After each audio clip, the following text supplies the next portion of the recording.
নমস্কাৰ সকলোকে। আজি আমাৰ শিৱসাগৰৰ ঐতিহাসিক গৌৰৱ ৰংঘৰ ফালে অলপ ফুৰিবলৈ আহিলোঁ। আজি ময়ো আহিলোঁ ৰংঘৰ ফালে এপাক ফুৰিবলৈ আৰু আপোনালোককো এপাক ফুৰাই আহোঁ বলক। ৰংঘৰ অসমৰ শিৱসাগৰত অৱস্থিত এটি ঐতিহাসিক হাঁহকণীয়া আকৃতিৰ দুমহলীয়া অট্টালিকা, যাক এছিয়াৰ প্ৰথম এম্পিথিয়েটাৰ বা পেভিলিয়ন হিচাপে জনা যায়।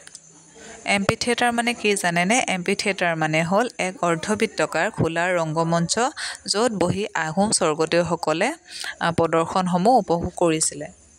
আহোম স্বৰ্গদেউসকলে ৰংঘৰত বহি বিহু আৰু ম'হ যুঁজবোৰ উপভোগ কৰিছিলে।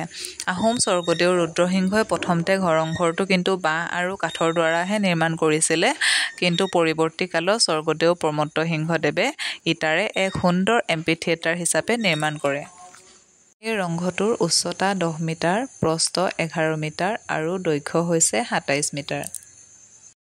শুনামতে এই ৰংঘৰটোৰ কাষতে স্বৰ্গদেউ ৰাজেশ্বৰ সিংহই আৰু এটা সৰু ৰংঘৰ বনাইছিলে, কিন্তু কালক্ৰমত ইয়াক ধ্বংস কৰি পেলোৱা হ'ল আৰু ইও এক ৰহস্য হৈ আছে। শিৱসাগৰৰ পুৰণি কীৰ্তিচিহ্নৰ ভিতৰত জয়দৌল, শিৱদৌল, তলাতল ঘৰ, কাৰেংঘৰৰ লগতে ৰংঘৰো শিৱসাগৰৰ লগতে অসমৰ বাবেও এক গৌৰৱ।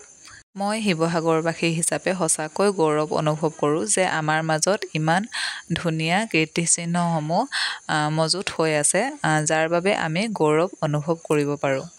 আপোনালোকে যদি শিৱসাগৰ আহে, ৰংঘৰত নিশ্চয় এপাক সোমাই যাব। মোৰ আজি ভিডিঅ'টো ইমানেই আছিলে, কেনেকুৱা লাগিল জনাব। আজিলৈ আহোঁ, বাই।